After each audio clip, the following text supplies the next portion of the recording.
Hey, this is BlindFox and welcome at my ration review. Please support the channel, please subscribe and please go and donate on patreon.com, and thanks to Tracy for donating there. If you start to donate and I don't mention it right away, I record my videos a bit ahead of time. So let's see what we have. We are going to do the RationTech early 2024 menu number 1, the lunch portion. Let's see what we're going to do in this gourmet menu. This is just the same mangoes again. I'm going to have it again, since you most likely will use them up throughout the day. These are again half a litres worth of cool drink. We've got our Super C's. We do know how they are. I'm not going to open this package. Mostly these are at least orange, and it looks like watermelons, which is nice. I don't feel any weird Super C misprints have we had. There's around 8 in here. I've done so a lot of them, so go and check out my other videos if you want to have me taste this. It's just there on all of them, or on each ration I did. Of course, this is also the same, the peanut butter. And again, the outside of this was very, very oily. You can see there, it's sort of stuck in the bag because it's so oily. South Africa, as I said before, they don't use emulsified peanut butter. These are almost, or this specific RationTech don't use, this is basically almost 99% peanuts in here. Just a bit of salt or sugar or something added. They don't say there's any emulsifiers or anything in here. So the stuff does actually separate into oil and the base, or the peanut solids. So you have to mix it beforehand, and sometimes, depending from how good it was mixed when the stuff was filled, you get a very stiff or a very runny peanut butter. So you're just lucky if you get one that is nice in the middle. So far, the peanut butter had a nice consistency, although this is our second sticky or oily package. At least this time it didn't leave its oil all over the inside of the ration pack.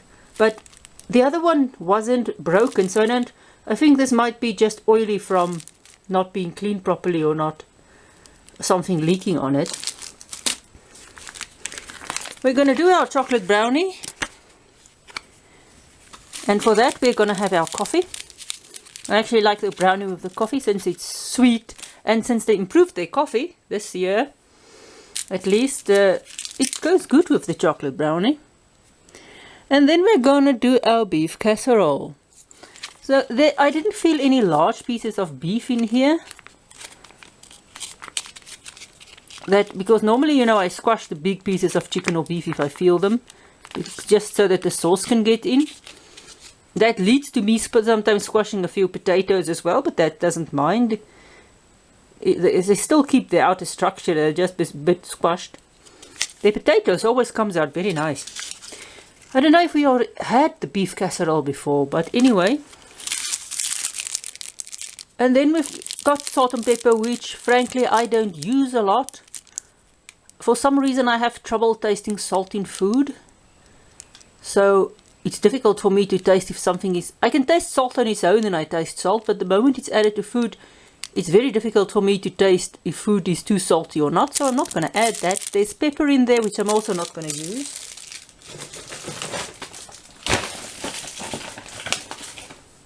So how do we heat this up?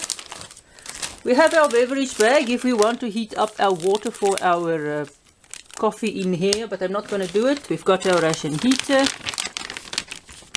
2 sticky tapes on there, one for each little ration pack, or each little, heating pack. So there is no stitching like some of the Americans or some of the other has got sort of them into 3 pockets, so it keeps the what is it, iron magnesium in here. I can't remember which M is in here.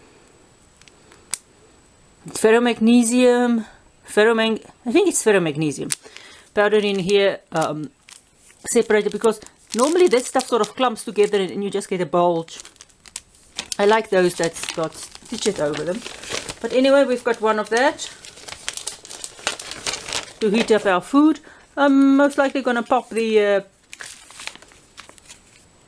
chocolate brownie just on top of the food with the ration heater on the bottom, because I don't want it in the middle. It doesn't work well always that way, and I don't want this too hot.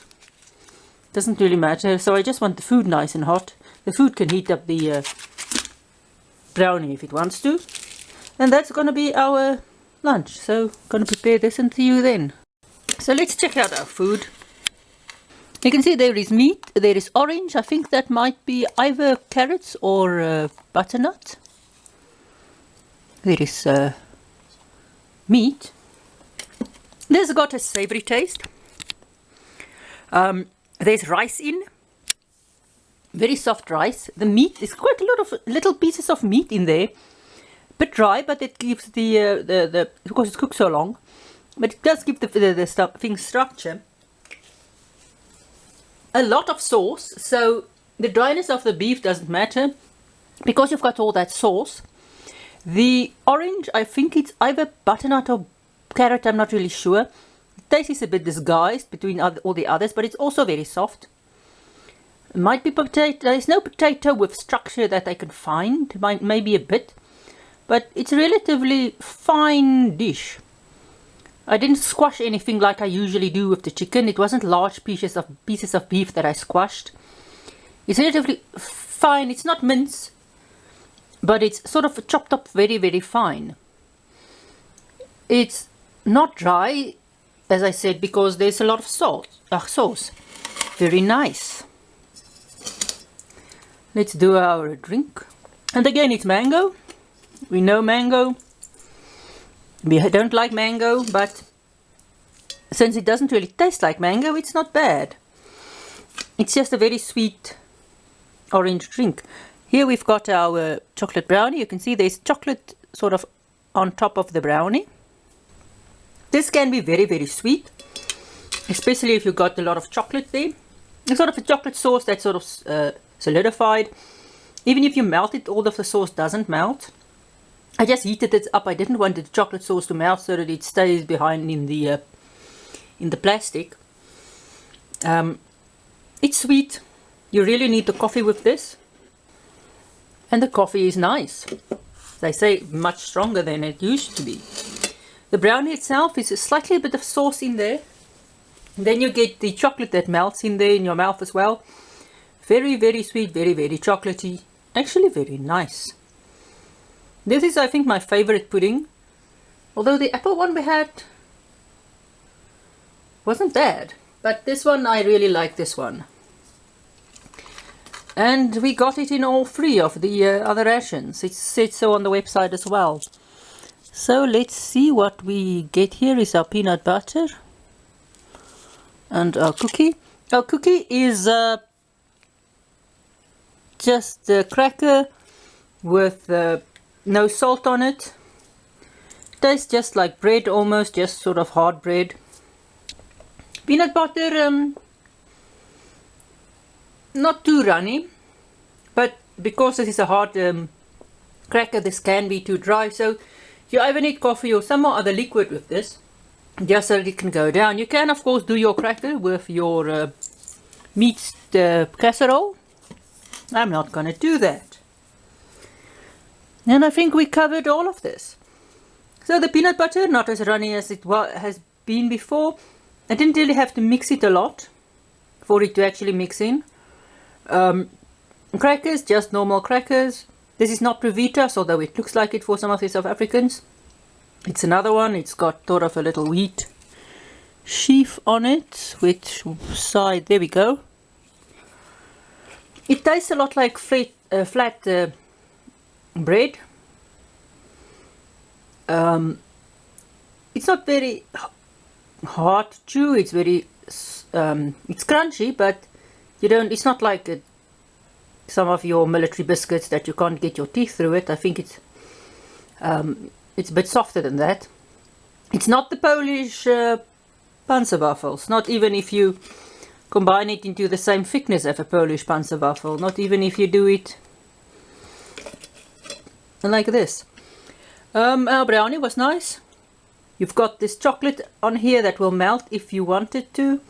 I just don't want to melt it all, I just want it to heat up a little bit from the bottom, so I put this on top of the food with the chocolate side up, so that the bottom of the brownie can get hot and not so much the top. Our beef was a savoury taste, not bad, very saucy. There's rice in, and there's, I think it's either very soft carrots or butternut. It's the only thing that gives the structure is the meat, because the meat is a bit dry, but it's small pieces of meat, so everything is sort of small, so it is not mincemeat, but it's very finely chopped, so you do get the structure of the meat still, so that it's just not too non-structured, but there's enough sauce and sauciness in there so that the dryness of the meat isn't a bother. It's actually a good thing because there is structure in here, else it would have been almost like a soup. We've got our coffee this year. I can't remember last year, but finally I have coffee where I can actually drink a cup of coffee without using both sachets. And of course our mango, I'm really getting tired of mango, so yeah. Since we're finished with the mango, all 4 rations had mango drink in it. All 4 rations had peanut butter and this in it, these biscuits. 3 of them had the chocolate brownie in them. Okay, coffee is normal, all will have them in. And I think this is the first time in the gourmets we have got the beef casserole. Don't think we had the chicken casserole, I'm not sure. I think the other one was just chicken curry, but anyway. Yep, so that is what we are gonna. This was a lunch.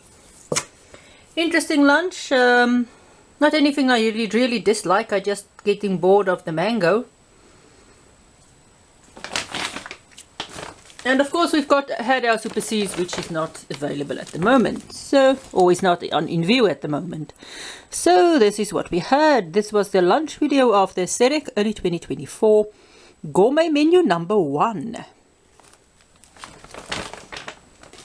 So thanks for watching. Please support the channel, please subscribe, please go and donate on patreon.com, and see you at my next ration review.